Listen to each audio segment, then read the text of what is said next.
Alright, we're going to replace this part, which is right underneath here. And to get to it, first we need to remove this soft foam cover, which just has two pieces holding it down. You can see here, it's just a plastic screw. It's not really a screw, it's more or less a push pin. You push it down in there, but it comes out easy when you unscrew it, and you don't really mess up the threads that are on there, and you can just press it back in next time. The other piece here is this body clip push pin style. You just use a body clip remover. It goes on either side of the pin like this. You can just pry up on it.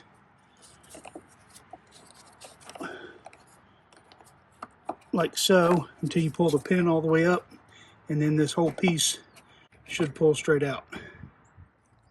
Now we can lift this cover up. Just comes straight up in the back and straight up in the front. Nothing's holding it on. It just goes down around this oil filler neck. And you can kind of see here, it's almost the same size. You just work it a little bit around that, and it'll come right up like so, and then you just set it off to the side. So this right here is the piece that we're going to be replacing.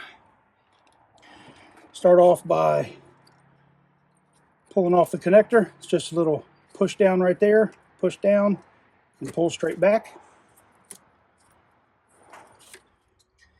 All right, and next we're going to remove those two screws, which both an 8mm or a 5/16 socket will fit these.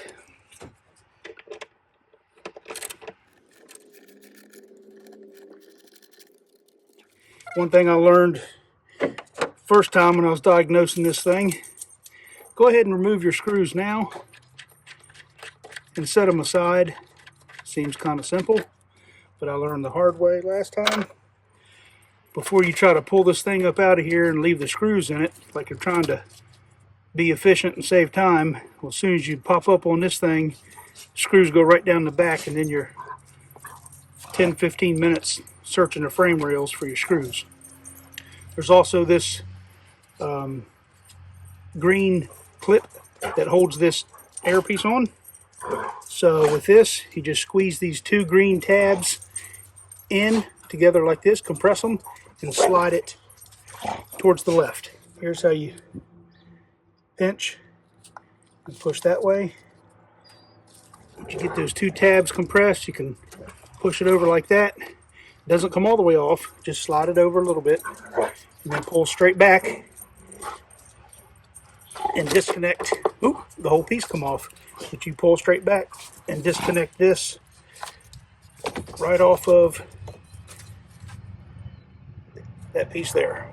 The way to test this part, this is a valve for the EVAP system. At certain times it'll get an electrical signal and it tells it to open that valve to recirculate some of the exhaust fumes and the gasoline fumes from the tank. So either side of this with no power going to it should be closed, so you should not have any airflow through it. So if I blow on either side of this and hear air passing through, it means that valve's not closed all the way.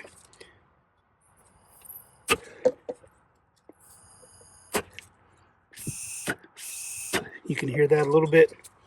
I'm blowing through the long end here, and you can hear a little bit of air coming out here. If I take the new part,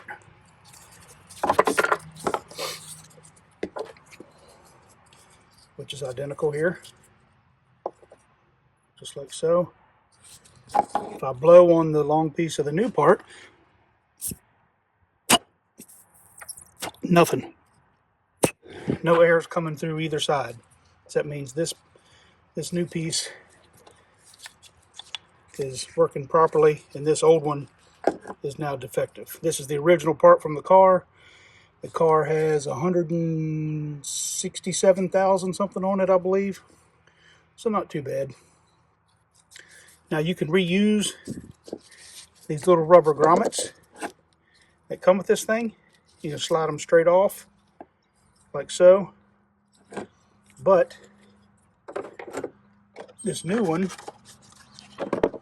came with two new ones, so might as well just put the new ones on there. Metal part up, that's where your bolt head rests against when you tighten it down, and it's perfectly cylindrical all the way around, so you're just going to slide this up on the flanges like so. Put one on either side. Metal part up, slide it on. That's all there is to it. And now we're just going to reassemble. Pretty simple. Take the new piece, go straight down in.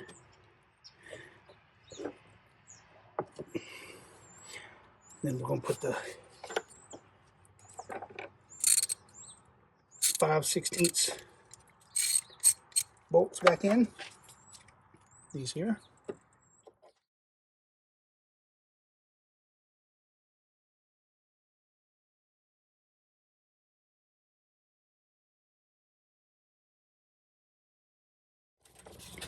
One finger pull, and that's tight. Okay.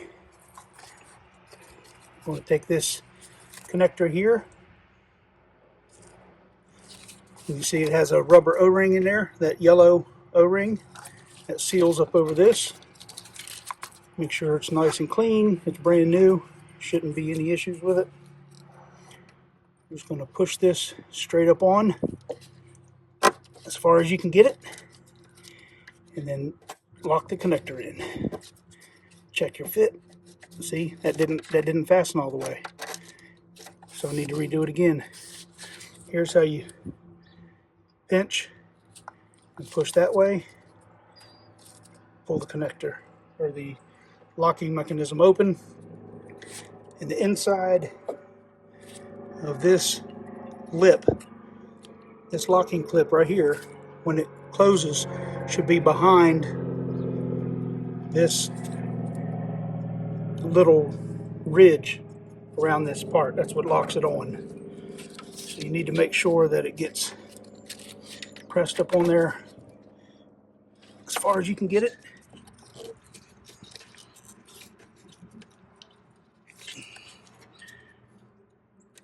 Lock the mechanism, then we'll just pull on it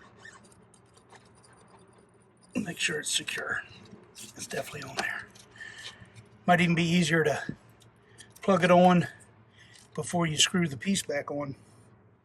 Of course, hindsight's always 20/20. That's good.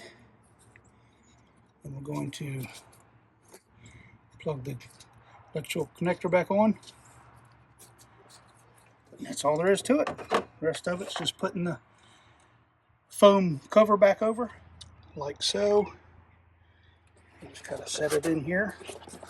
And we'll put the front portion around the oil filler neck first. Real easily, just push it down around like that. And then this portion up here, just kind of, you see it just kind of rests there on either side. And we'll take this plastic clip that we pulled out, and you can screw it back in, or you can just push straight down. You can hear it clicking. It's just a plastic push pin. And then over here on the other side, where this body clip piece goes, you can see it's still in good condition.